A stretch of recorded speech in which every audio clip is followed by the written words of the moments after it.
L'histoire commence avec des hommes portant des combinaisons antibio. Ils laissent une étrange boîte et font ensuite un rapport à accent grave Julia Goldstein. Le docteur Julia Goldstein sourit et dit « Nous les avons trouvés », en regardant les images en direct d'une mystérieuse ouverture dans le fond de l'océan qui ressemble à un portail. Un astrobiologiste de l'université Miskatonic entre dans son bureau et trouve le docteur Goldstein qui l'attend. Jim n'était pas très intéressé lorsqu'il a appris que Julia travaillait pour la Pigment Corporation, mais lorsqu'il a appris que la Pigment Corporation choisissait des candidats pour une expédition, il a commencé à écouter. Julia explique que depuis 7 ans, ils font des recherches dans l'océan Antarctique et dans l'Atlantique Sud. Ils ont cartographié une fosse sur le plateau continental de l'Antarctique et trouvé le point le plus profond de l'océan, à 37 000 pieds. Elle a ensuite montré à Jim des images d'une ouverture ressemblant à un portail sur le fond de l'océan. Elle lui explique que l'expédition a pour but de pénétrer dans cette ouverture et d'étudier ce qu'il y a à l'intérieur. Jim s'est rendu à une réunion où il a rencontré sa nouvelle équipe. Julia commence à présenter tous les participants. Providence 3 est construit avec une mousse spéciale et peut supporter l'énorme pression à 37 000 pieds et plus. Christine s'inquiète des risques liés à l'entrée dans l'ouverture, mais Julia et lui assure que le Providence 3 est à la hauteur et que l'expédition sera un succès. Soudain, Jed Piquement prend la parole derrière le groupe. Il fait un discours sur la nécessité d'explorer l'ouverture, suggérant qu'il pourrait s'agir de leur plus grande découverte. Tout le monde s'accorde à dire qu'il s'agit d'une occasion unique. 2 mois plus tard, l'équipe avait terminé son entraînement et était prête pour l'expédition. Piquement décida de se joindre à eux pour voir ce qui se trouvait sous l'ouverture du portail. Julia vérifia que tout le monde était prêt. Lorsque Gordon annonça l'ouverture du puits, le sous-marin trembla brièvement, puis se stabilisa. Jim se prépare à plonger dans l'océan. Hank lui rappelle la procédure et lui dit qu'il sera seul, l'exhortant à se souvenir de son entraînement. Leur voyage à une profondeur de 37 000 pieds a été un succès. L'équipe s'est rassemblée autour d'eux, émerveillée par l'ouverture. Elle semblait avoir été créée par l'homme, mais il n'en était pas sûr en raison de sa profondeur. Gordon a soigneusement manœuvré Providence 3 dans l'ouverture lorsqu'une secousse soudaine a provoqué l'arrêt du sous-marin. Ils perdent le contact avec l'équipe de Julia à la surface. Christine s'inquiète tandis que le sous-marin continue de s'enfoncer. Soudain, il se remet à fonctionner comme si de rien n'était.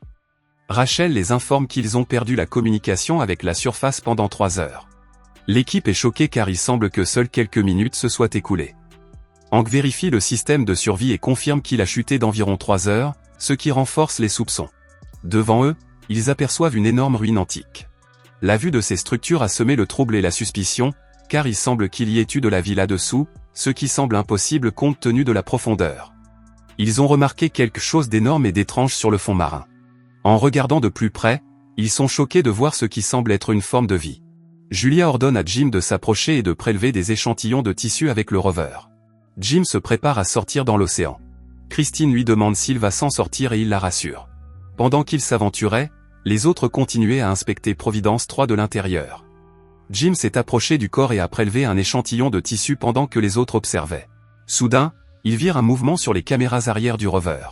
Leur radar a détecté une énorme forme de vie. Christine dit à Gordon de rappeler Jim à Providence 3, mais Joe insiste sur la nécessité de prélever un échantillon de tissu. Une fois que Jim a terminé l'enregistrement, Gordon lui dit de retourner au sous-marin, mais ils perdent le signal. Ils sont tous surpris de voir l'organisme colossal doté d'ailes se dresser de toute sa hauteur et émettre un gémissement inhumain. Gordon demande la permission de revenir, mais Julia, qui veut absolument obtenir l'échantillon de tissu, la lui refuse. Paniqué, Gordon confie les commandes à Joe qui décide d'abaisser le sous-marin pour permettre à Jim de revenir rapidement. Pendant ce temps, Piquement aperçoit la silhouette d'une créature non humaine et déclare qu'il s'agit d'une rencontre avec les dieux, exactement ce qu'il espérait. Christine se précipite vers le bassin sous pression et demande à Hank de le remplir d'eau pour le retour de Jim. Alors que la créature colossale s'approche du sous-marin, Gordon doit reculer brusquement, provoquant une secousse qui envoie Christine dans le bassin de pression. Avant que Gordon ne puisse ouvrir les portes extérieures pour laisser entrer le rover de Jim, Hank lui dit d'arrêter car cela plongerait Christine dans l'océan. Il ouvre les portes intérieures et Joe aide Christine à sortir du bassin sous pression rempli d'eau. Une fois le quai fermé, Jim monte à bord du Providence 3. Joe a essayé de sauver Christine, mais comme elle ne répondait pas, ils ont supposé qu'elle était morte. Hank trouve Piquement au sol et tente de le réveiller. Pendant ce temps, Gordon tente d'esquiver la créature colossale qui a endommagé le sous-marin et fait entrer l'eau. Hank vérifia les dortoirs, les trouva inondés et demanda à Gordon de descendre avant que l'eau ne les entraîne dans sa chute. Hank avait fermé le couloir mais n'avait pas réussi à fermer la deuxième porte. Il supplia Piquement d'ouvrir la porte, mais Piquement, qui parlait en rond, se contenta de regarder Hank se noyer.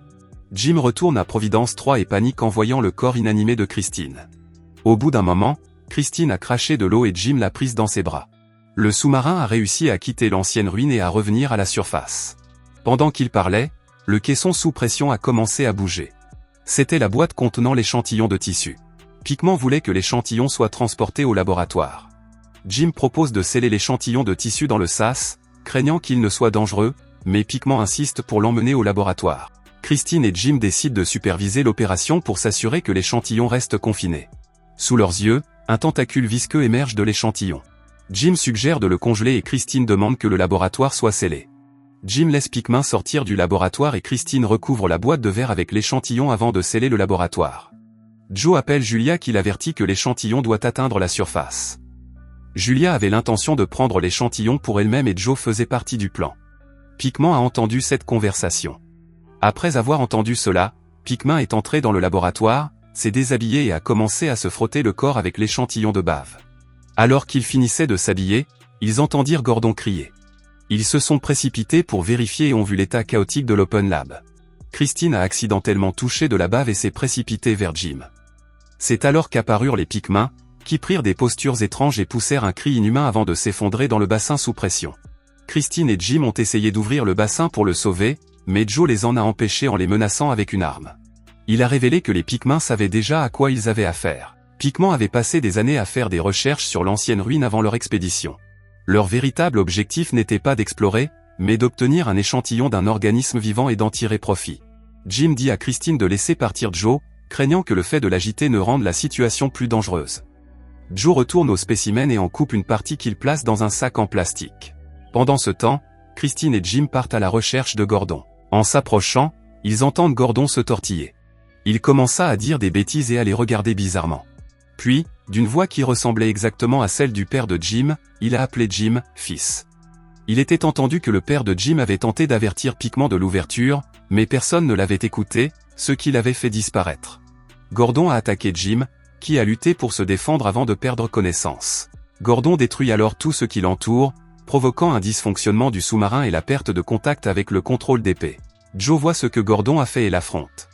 Christine tente d'arrêter Joe, mais il lui dit que tout est en train de s'effondrer et qu'il ne s'agit plus que d'une question de survie.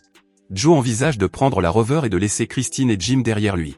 Lorsque Joe se retourne, Christine saisit une hache et frappe la main de Joe, lui faisant lâcher l'arme, qui tombe à côté de Jim. Christine se bat contre Joe et finit par lui planter la hache dans la jambe avant de courir vers Jim qui vient de se réveiller.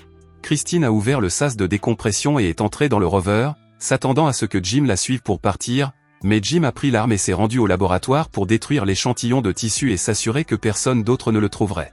Avant de retourner au quai sous pression, Jim rencontra la silhouette qui avait possédé Piquement. Il a couru jusqu'au bassin de pression et a dit à Christine d'y aller sans lui, expliquant que l'un d'entre eux devait rester en arrière et sceller le bassin de pression. Soudain, Joe apparut, brandissant une hache. Jim éloigne Joe du bassin sous pression et lui tire dessus. Dans l'horreur, des tentacules sortirent du corps de Joe, sur lesquels Jim tira avant de retourner en courant vers le bassin de pression. Il scelle le bassin et ouvre les portes extérieures pour laisser sortir Christine, puis glisse le long du mur en acceptant son destin. 2 jours plus tard, Christine se réveille à l'hôpital après s'être échappée de Providence 3. Julia explique qu'ils ont capté le signal du rover après avoir perdu le contact avec le sous-marin et qu'ils ont trouvé Christine à la dérive, l'emmenant à l'hôpital. Furieuse, Christine hurle à Julia d'avoir envoyé son équipe à la mort. Soudain, elle ressent une douleur lancinante à l'estomac et se souvient d'avoir accidentellement touché le liquide visqueux des échantillons de tissu. Il se moque de Julia en la félicitant d'avoir obtenu exactement ce qu'il voulait avant de s'effondrer sur le lit en se débattant et en riant comme un fou. Julia et les infirmières regardent avec horreur les tentacules s'enfoncer dans l'estomac de Christine. Le film se termine sur les rires et les cris de Christine, sous le regard terrorisé de Julia. Merci d'avoir regardé. Si vous avez aimé la vidéo et que vous souhaitez aider la chaîne à grandir, laissez un like, un commentaire et abonnez-vous.